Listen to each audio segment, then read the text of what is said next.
Hi, everyone. My name is Tammy Eisenreich, and I'm a parent partner for the Lucas County Board of Developmental Disabilities. I am thrilled today to have Nicole Khoury with us from Project iAm.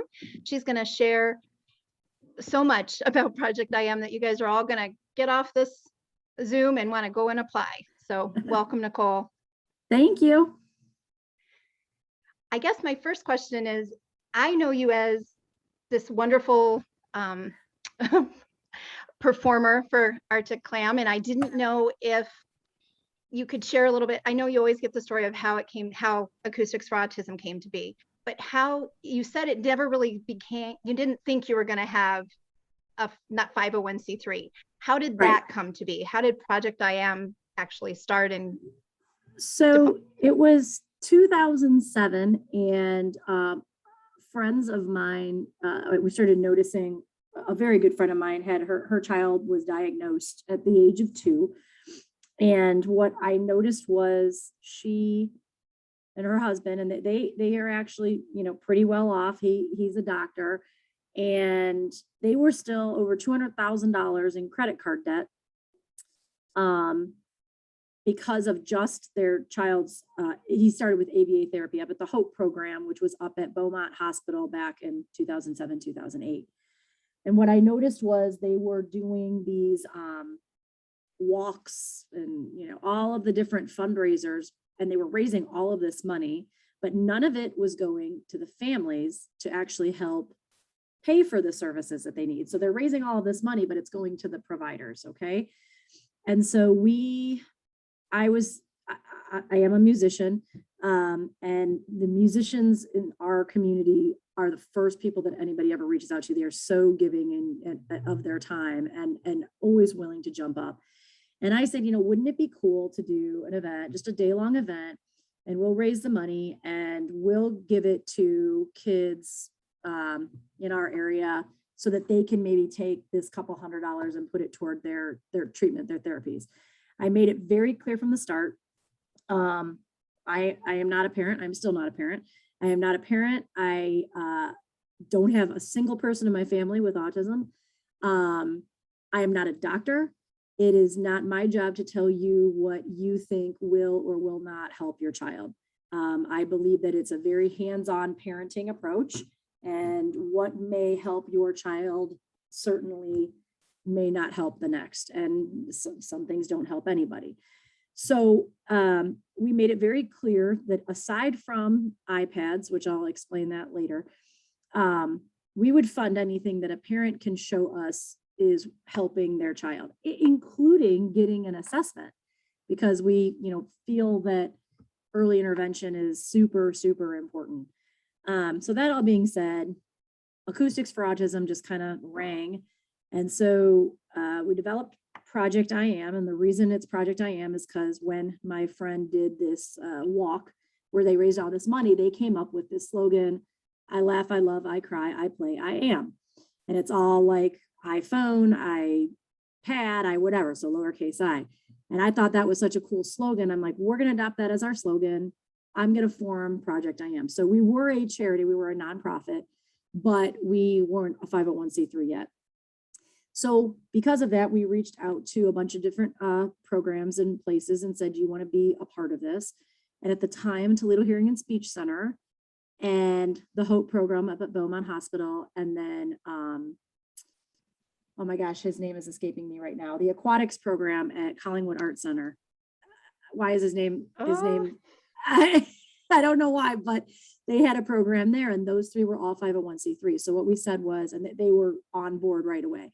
They said, we just said, whatever money we raise, we will we'll split it depending on that. And then we will give money to kids in your program. So, our first event was 17 bands at the Village Idiot in Maumee. And it was a full day from noon until 2 a.m., just like it still is. And we had such a great time. We raised about $10,000. I started the whole thing on my credit card. So I reimbursed myself. And after that, we had this money we gave out, and we were able to give a couple $100 here, a couple $100 there. And everybody loved it so much. They said, you got to keep doing this. You can't just do this once. So that's when we officially became our own 501c3. And then, here we are embarking on our 15th year, and we are up to 8 stages with 84 bands. And we've created a monster. I say we because it is 100% volunteer based. It is completely my organization, my event. But we have a staff of volunteers who I've grown to trust and be able to delegate. I just can't do it by myself anymore. It's gotten too big. So we have our web guy, we have our merchandise person, we have our raffle person, we have all of these things so that they kind of form their own mini armies and help me run the event the day of. So we've given out almost, I could probably pull the number up right now, but it's like $400,000 to families over the last 15 years. And it's interesting because what started as, a couple $100 here and there is now like, well, here's $5,000 or here's $7,500 or here's $1,000. And what we do throughout the year, and we don't have deadlines, it's an open enrollment. There is a scholarship application, and you apply for a scholarship, and you have to provide us with proof of an assessment, an actual diagnosis. You have to provide us with an assessment of what you're requesting the money for. So let's say your kid wants to go, I'm just going to say ABA therapy because that's one of the big things that we do. They want to go to ProMedica's program. Well, I need to see the letter from ProMedica saying it's a good fit. I need to see the letter from them verifying what the cost is. I need to see basically, yes, this is good. We believe this is a good fit. I mean, I've had some kids who, they go to camp, they're there for one day, we've paid it in full, they come out and now we are trying to fight to get money back from programs, so it's very specific. I pay the bills, so I don't hand a check to the family for $5,000 and I don't hand a check to the provider for $5,000. It's very tedious, but you send me your bill and I pay it. And when you get to the point where your scholarship amount has run out, I say, hey, just so you know, you've got a couple $100 left. So if you're going to get in a renewal application, put in the renewal application. You can apply both online and you can fill out the actual paper form. Very easy to work with. I'm very quick about returning correspondence and emails. Like if you don't hear from me within like an hour, there's something wrong. And so it's just like I said, we've created a monster. We really have, and even the number is actually higher, I think, in what we've given out because I'm going based on what we physically distributed. There's people that have a lot more money sitting on their accounts right now, but we do have a lot of money to give, and I'm glad that we're having this conversation. I've done every way of promoting it that I can. I don't know what it's going to take. I am going to try to set up something with Toledo Public Schools and the Toledo Federation of Teachers. There's a lot of help we can give people. I think that everybody in the Zoom room can agree that parents not being scared of the diagnosis and trying to attack treatment and therapy right away is beneficial for everybody. But I can't make that decision for you. I'm just here to help you pay for it if need be. We don't have any requirements. There is not a financial guideline in terms of if you make X amount of money, you don't get a scholarship. Absolutely not. As I said, my friend's parents is a doctor and they still were that much money in debt. So it isn't about that to me. However, if I have somebody who, volunteers their time to the organization, because we are 100% volunteer based, you are always going to get preferential treatment on how much money you get. A lot of the times we'll say, if it's a new family, we'll if I've never heard of you, you've never even been to an event, you're probably not going to get a $10,000 scholarship right off the bat. So we give you something smaller and we say, hey, if you contribute to volunteer with us, if you work with us, if you do what you can, we will review the amount again. So you might get that $10,000. I don't know if you all know or don't know, but Dee and Danny Dowling, my favorite people in the entire world. Danny's now, gosh, I think he's 24. You've probably seen him on the news or seen him at the event. If you've come to the event, he's the gentle giant. They are at every event. They help us out at every event. I tell Dee all the time, you don't ever have to worry about paying for anything ever again. All you have to do is give us the bill and we're going to pay it. It's that kind of stuff. And what you'll learn is that, first of all, the volunteering is fun, and it's a huge stress release for the parents because you're at a party and it's a good time and you're getting to meet other parents and talk to them and hey, what did you do? What did you do? And I think it's good for the parents to talk to each other and know that they're not alone. But it is we generally do 2 events a year. We do for sure 2 events a year. We do Acoustics for Autism, which is in less than 2 weeks. So if anybody is interested in volunteering, now would certainly be the time, because the next opportunity probably isn't going to be until August, when we always help out with Toledo Pride. Sometimes we do other events if they come up, but right now we're just in, tunnel vision for Acoustics. And that's I'll be info at honest. acousticsforautism.com. I'm sorry. If they Yep, wanted to, projectiam.com or acousticsforautism.com. It's the same website. but I mean to volunteer. Let's say they wanted to help. There's a tab that says current events. If you click on that, there should be volunteer opportunities there. I'm going to be completely honest with everybody right now.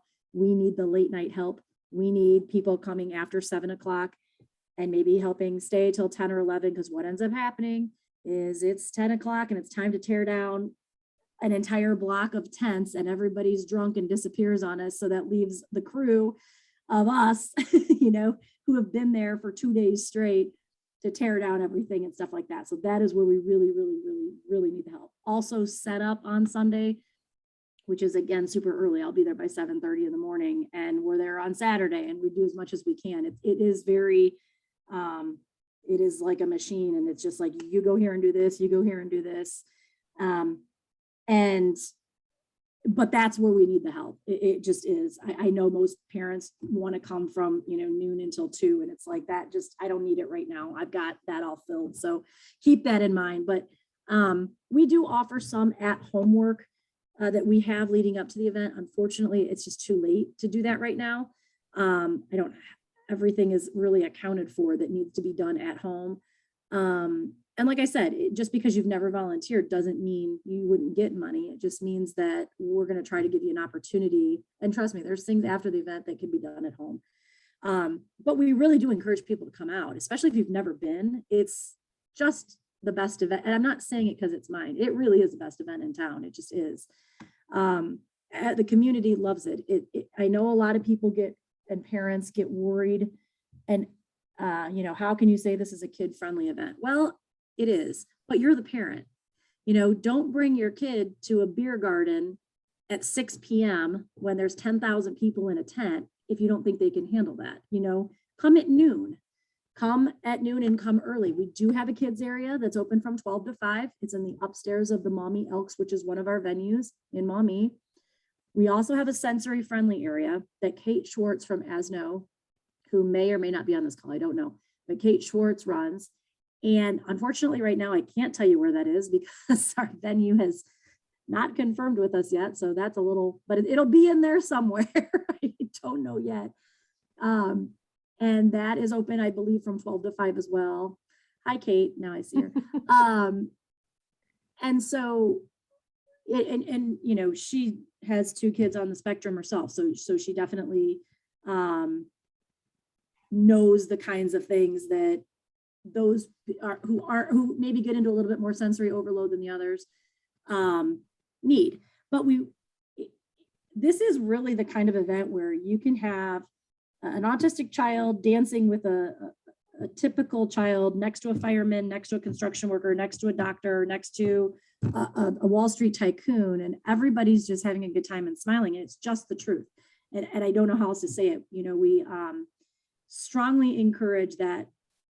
I mean, music is part of my life, period. It's not part of everybody's, but it is so therapeutic. And I have parents who come and say, I've not even been able to get little Johnny to get out of the car. And all of a sudden he's standing in front of the stage and he's staring and he's watching and he's dancing. And it's a beautiful thing to see. There's always a moment when I cry at some point. Kate can attest to that. But that is what happens. And I kind of try to say people, until you try it, to experience it, don't knock it, but just be smart. Come early, or just go to the kids area. Be prepared for terrible parking. The parking is going to be awful. We're working on getting shuttles to maybe drive around Uptown Maumee to like take people from their cars, kind of like downtown when you go to a hockey game and they've got the golf carts going around. We're trying to do all those things.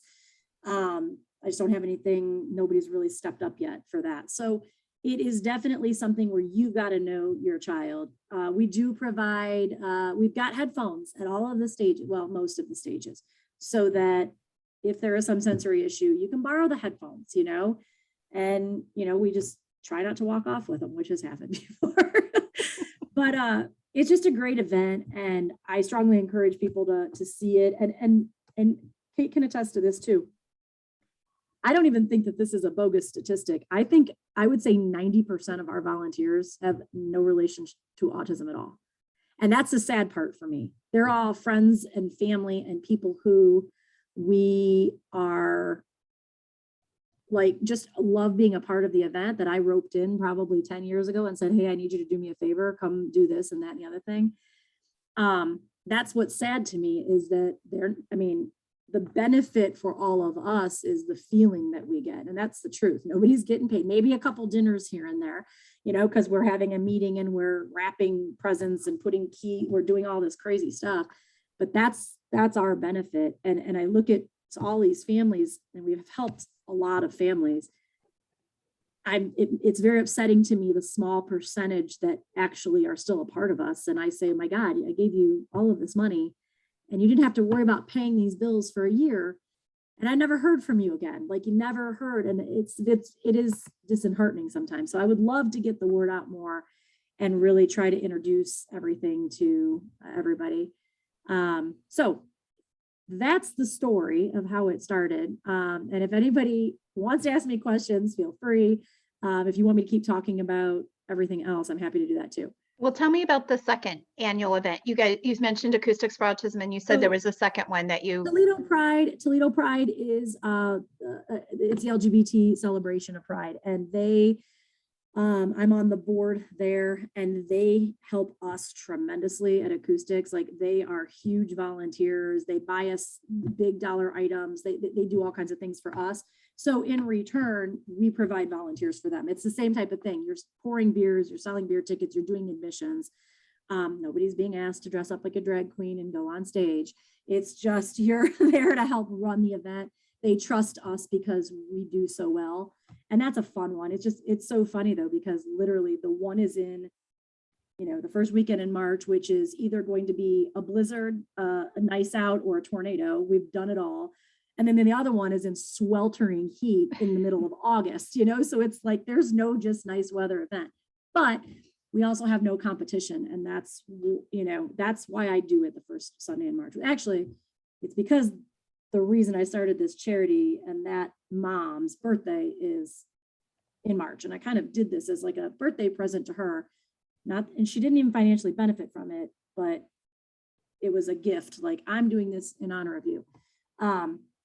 That, and I have no competition. There's not one other event, and I don't have to worry about, why don't you move it to the summer? We've done big concerts before. We've had George Clinton and Parliament Funkadelic. We've had Joan Jett and the Blackhearts. I mean, we've done huge concerts before, and that's fun too. But the last couple of years have just been so crazy that, you get musicians canceling left and right, and you're trying to keep your prices low. So it's just finding the right artist for us. But that is the other event that we do. And again, the best thing you can do is follow Project iAm on Facebook. Make sure you go to the website too. But that's, in these days, I believe social media is just the best way to communicate to people. And we'll say, hey, volunteer opportunities. And then, as Kate will attest, you get a lot of emails from me, and we do email blasts, and I'll say, we've got volunteer opportunities, and I will email the parents that are pending scholarships and say, hey, here it comes. If you want to help, we need some help, and, hope that people sign up for it. So, so that is the second event that we do. That's always an event that we do. Okay. Anything forecasted for 2022? A little unique venue. I know you did what's it called? Spicy tuna a couple years in a row.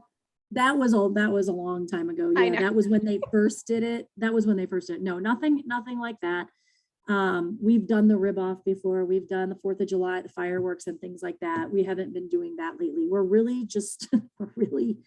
this event wipes us out so much. It does. It's a lot. And this year I'm crazy because Conant Street's closed this year. I've been asking for 15 years. And now that I've got it, I'm like, oh my God, you know what I mean? Like, so That's now awesome. I'm overly anal because have to make sure it goes right and I don't screw anything up, you know? And so now I'm even more on edge about everything. And like I said, it's going to be one of those things. And Kate, again, can attest to this. You might show up in the morning and be like, hi, I'm here to help. And I might look right at you and say, and bite your head off because I don't even know what I'm doing right now. And I don't mean any disrespect. It's just like, I need you to give me a minute. You know, people come and they just stare at you and they're like, what can I do? And I'm like, you can leave me alone for 5 seconds. Just give me a minute to think, you know, but then it'll be like, everybody go to the stage, help the sound guy bring in this equipment. Hey, everybody go do this. Come. So if you like chaos, setting up is the place for you. If you don't like chaos, tearing down is probably better. Just don't get too intoxicated while you're there, but it is a party. And, you know, people understand, they say all the time, like, how can you have an event with drunk people? Well, because the drunk people are buying the beer and that beer is paying for your scholarships because we make a lot of money on our beer. And that is exactly what it is. So, I mean, let's face it, I can have an event where I make a couple $1,000s or an event where I make 150,000 and that 150,000 goes to benefit you. So Well, that 7 to 10 p.m. was always when I found my mom's, we met because we could get the kids to bed, you know, fed, bed, and then go and do our thing together. So that might be a perfect opportunity. I guess I'm looking at it. Let's say a family finds out about you from this lovely recording in June. How do they get, just still reaching out to you saying, hey, do you have anything? Add me to your volunteer list. Add me to the email blast. So the email is info at acousticsforautism.com. All of that will come to me. And I will say, great, I'll add you to my email blast and I'll say, don't forget to check on on Project iAm on Facebook. And like I said, just keep up with us and just watch what's going on. Like I said, now is definitely the time. And if you do volunteer at night and if you come in, I mean, it's going to be busy when you walk in the door because my band's the best and it ends at 7 when I play. So no, but the big beer garden tent is open until 10. But Conant Street has to be reopened by 10. So we're kind of trying to plan like how, okay, we've got to have all of the stuff on Conant Street torn down and open by 10 o'clock. And I've got people who are out there that are going to be overseeing it.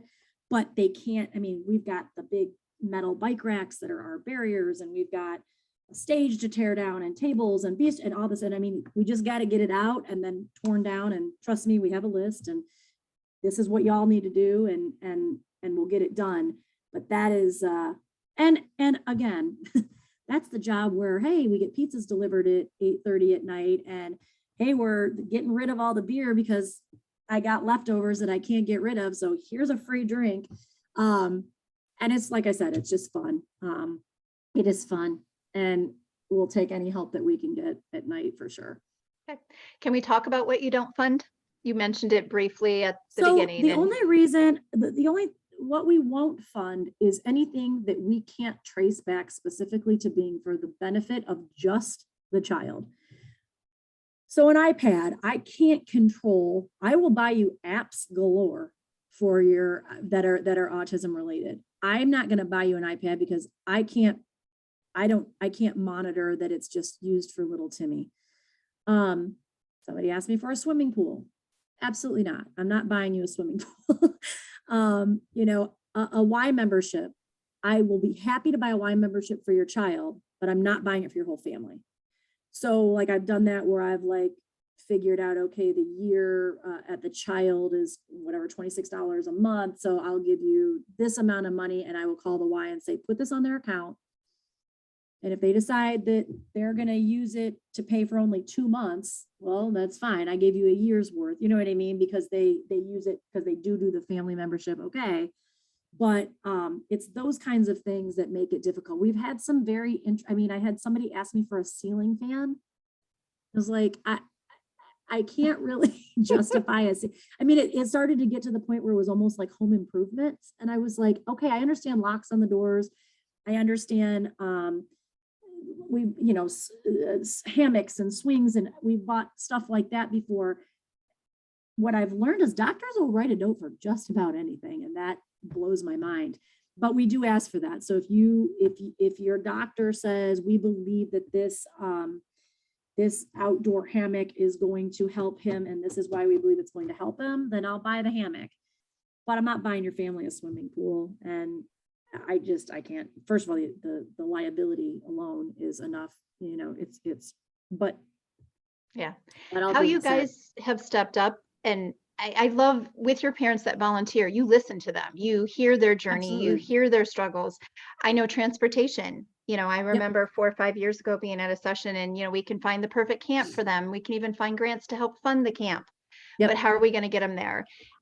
You were wonderful. We've done that. Yep. Yeah. And I've learned how expensive that can be. And, again, it's unfortunately sometimes families that you pay for all that for, and then you never hear from them again. I'm like, man, if you want to pay that much money out of your pocket, that's fine. But, we've got the money to give you. We're just asking for a little bit of help in return. And let's talk about that. What would be your perfect parent model of when they find you? Kate Schwartz. So they volunteer. Dee Dowling, Kate Schwartz, Mary Prucknell, Carrie Reardon. They love volunteering, and like I said, it gets them out of the house. They are, here's the bill. Thank you so much. What is there anything I can do for you right now? They're the first people to sign up. They're the first people to come, the last people to leave. They make it better. They become part of the team. Like I said, these are people that have given back and paid it forward, just like my normal event volunteers do. And that is a lot, because I don't want to say they're earning a paycheck, but they are. I mean, they're basically working hours for us, and they like to help other people. And they know that if they go out and sell this and then it becomes a competition for them. I'm going to sell more t-shirts than you're going to sell. And so it's like, but all of that money they know is going to go into an account that's going to eventually go to them, and they appreciate it. That's my perfect parent, somebody like that. I get email, well, nobody told me there were any opportunities. Do not tell me that, because I will pull up the email and I will forward you what I sent you, and you didn't respond. So I don't want to hear it, or oftentimes I'll message Kate and I'll say, hey, Kate, this is a connection to you. This is a connection. Hey, this is a connection to you. Do you think that maybe you could call the parent and say, hey, there's opportunities to volunteer and they're coming up, and once March is done, there isn't going to be a lot left for a while. Maybe you should offer to volunteer, and I will do that if it's people that like specifically applied. And then Kate can also attest to people we've given money to that have never claimed it. Like, I'm like, where's the bill? Like, and they just disappeared. And it's like, oh, okay, well, I mean, I gave it to them. There's nothing I can do. We do ask that you commence using it within 6 months. So if it's sitting there, and I mean, there are some parents that they'll apply and they'll get money, and then I'm like trying to track them down, and I'll say, what's going on? Oh, well, that ended up getting paid for. Okay, well, that money's been sitting in an account for you. Could have gone to somebody else. Let me know. So it's that kind of stuff. I noticed on your application, you also ask about like reaching out to your school districts to see if they can help fund it, working with your insurance company. Did they even attempt to apply with their insurance, or did they try to appeal or whatever? I think I love that. Is that another perfect parent trait, that you're looking under every rock, not just automatically going? I'm not here to be your bank. You know what I mean? I think that that's unfair. To just utilize one source over and over again because you got money one time, and then to only apply here. I mean, I think about when I applied for scholarships to go to college. I got a full ride, but I still applied to 8 million other different little scholarships here and there, because that's what you should do. So that doesn't rule them out. Like, when you ask where else they've applied, I know that kind of was overwhelming. Like, oh, if she knows I'm applying here and here, they won't help me. It shows that they're looking under every rock, correct? Because what I don't want is, if you tell me that it costs $30,000 for your kid to go to this program, and I want you to fund $30,000 of it, and I haven't applied anywhere else, I'm gonna be like, first of all, no. But second of all, you know, if you said, and I got this grant and this grant and this grant, and this is what's left over, then you not only have a better chance at us funding the whole thing. I mean, in addition to just saying, you know, okay, here's $1,000, you know, volunteer, whatever, blah, blah, blah. But you have a much better chance at us funding your balance that's remaining if we know that you've gone out there and tried everything and you didn't just come to us and ask us for all the money. You know what I mean? Especially if you're brand new. Okay. To us, brand new to us. Yes. And do you require a thank you note? I love that your scholarships are named, and that's why I bring that up. So what I put in the scholarship letter when you get it is your scholarship has been named after a certain person. This is something that's a little bit irritating to me. Kate's already like, oh God, don't say it, but I'm going to. The only thing we ask the parent for when we give them this money and we're paying this bill in the scholarship letter is your scholarship has been named after Kate Schwartz, and read this blurb about why at the bottom. And we ask that you write a letter of thanks to her and you mail it to me, and then blah, blah, blah. And in the beginning, I mean, we used to get families that would like go out and take pictures of their kids at the Village Idiot outside and say, you know, thank you for having this event here, and put their handprints on artwork and do all of this wonderful stuff, because they know that Nikki and John Schaefer, who own the Idiot, allowed this to be our first home and allowed us, not that they wrote me a check for $10,000. And I think some people don't even read the letter. And then they'll now, for me to even get a typed email that says, thank you, Kate Schwartz, for funding my scholarship. And I'm like, you put zero thought into it, zero time into it, and you didn't even read the letter, because it very distinctly says Kate Schwartz did not fund your scholarship. I'm naming it after her to honor her because of all that she's done for us. And because without people like her, we would have to pay for things to be done. And if we have to pay for things to be done, then it's less money. If I paid for, I mean, we run this out of my home. You can't walk in my house right now. God love my husband. You cannot walk in my house because there's stuff everywhere, between the silent auction stuff and cases of wine. And I mean, there's just stuff everywhere. And so if I rented an office space, my husband would be a lot happier, but that's thousands and thousands of dollars that's being taken out of the hands of the families when I can deal with it for 2 months. Do you know what I mean? So that is where a brief thank you note to somebody when I'm giving you a lot of money doesn't seem to be too much to ask for. So yes, we asked for a picture to post on our website. You'll notice I never put their last names. I only put their first name. And if you don't feel comfortable with your child's face, that I've had people who've taken a picture of their kids' hands, like doing something, that's fine with me. I asked for a thank you note and then a release of information so that we can get the information. That's all we ask for. And hopefully you come out and have fun and volunteer, but that's it. We don't ask for anything else. You talk about how it's for the kids. Do you have an age cap? Like, what if you had a 26-year-old looking to go Danny to Dowling, Chloe Rothschild, again, they started off as our kids. So I don't care if they're 50, we'll continue to give them money. There's a kid named Brandon who came to us.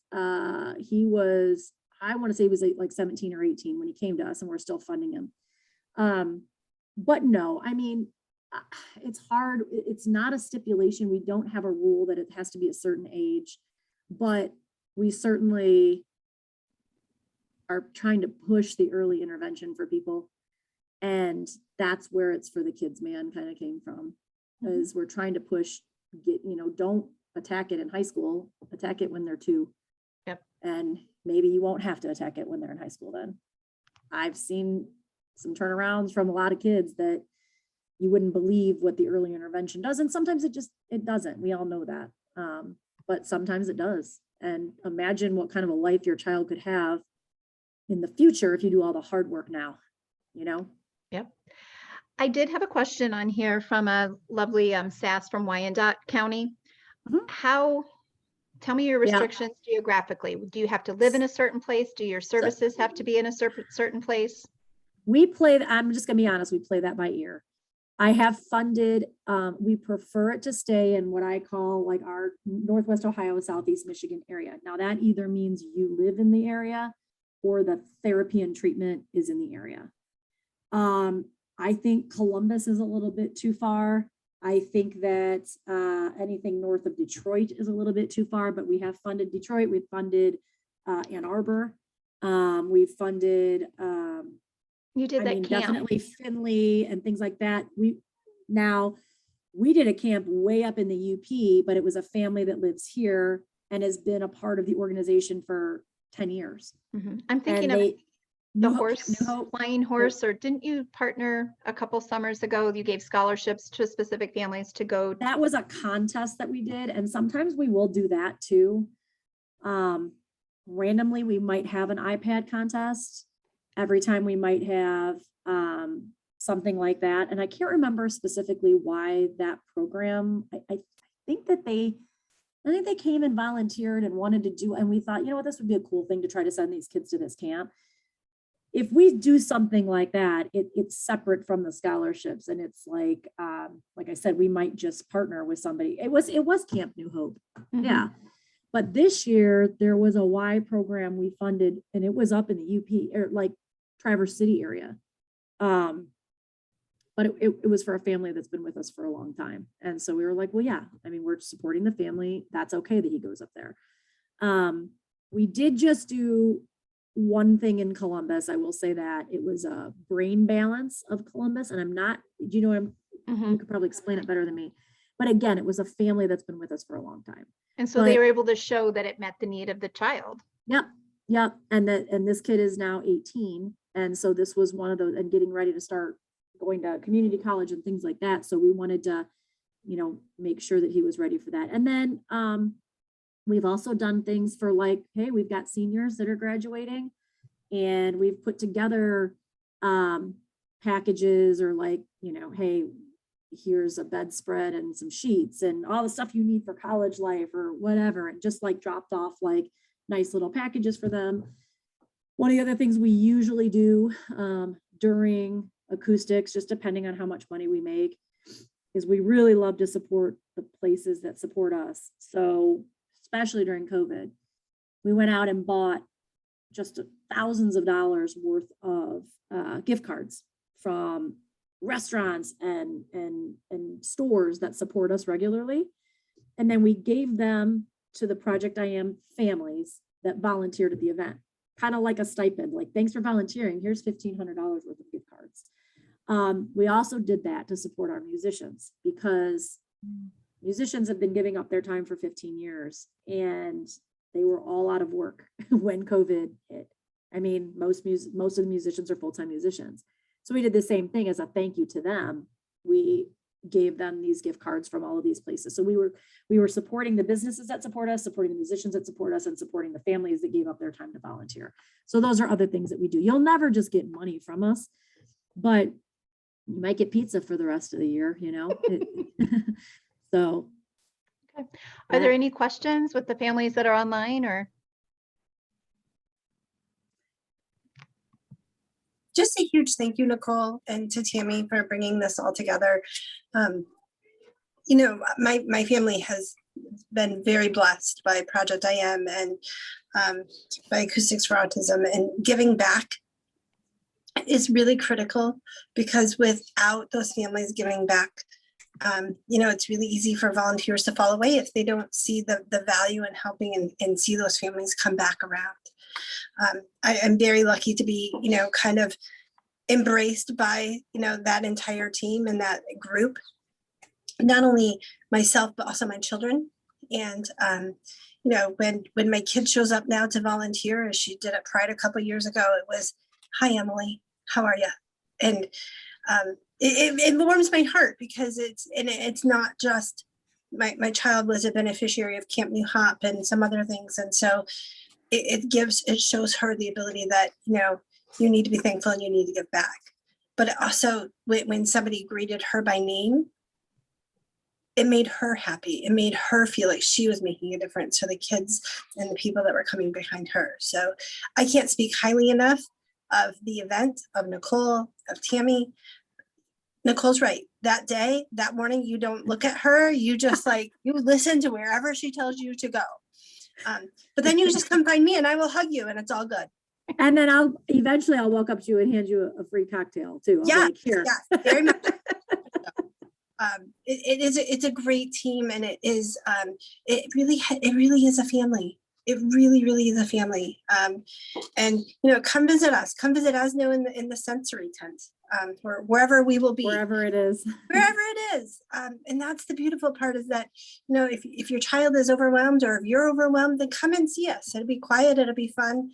And we're actually putting those bags together actually as we speak. So thank you. I I appreciate always your tell help.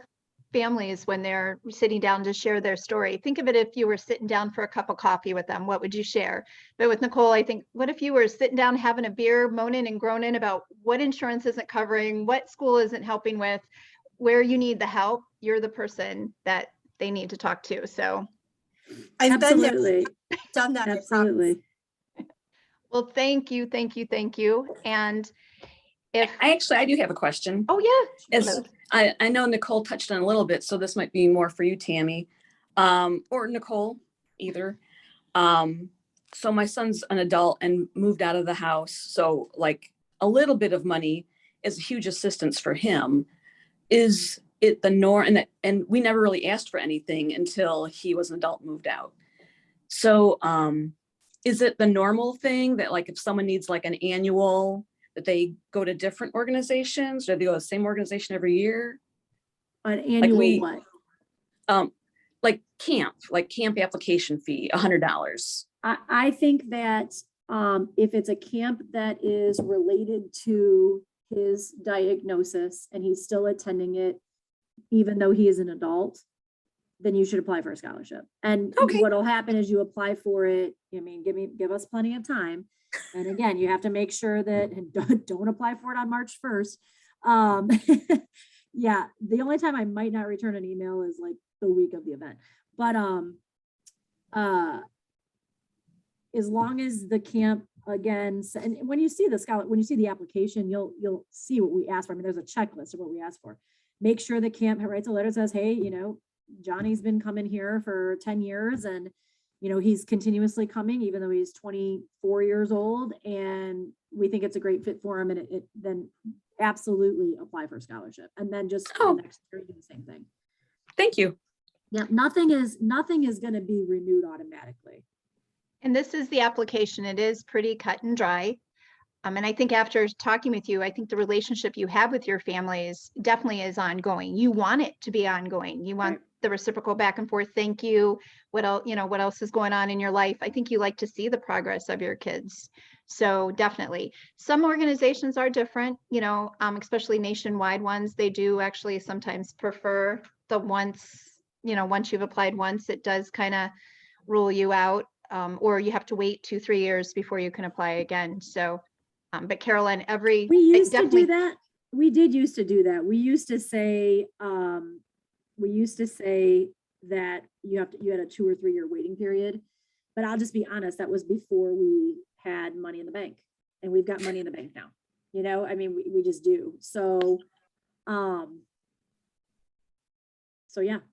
We don't do that anymore to where you have to wait. Now we're like, at one point our account was like, you got to start giving out more money or else people aren't going to come to your event anymore. I go, first of all, they're always going to come to the event. And it's free, by the way. The event is free. There are no tickets. You just come. It's like going to German American Fest, but not having to pay $7 to get in. So we have the money to give. And I'm expecting we're going to raise a lot of money at this event because I think people are going stir crazy right now and want to get out of the house and feel normal. So yes, just apply. The worst that could happen is I'll send you an email and say, I don't know if I can swing this. Is there anything else you might need? And we'll go from there. Okay. Anybody else? Thank you, Nicole. I know I took You're up welcome. longer than 30 minutes, but That's okay. Thank you so much. And this will be recorded and shared via the Lucas County Board of DD's website. Hopefully we'll see you all in 10 days or however many days it is. Have a good night.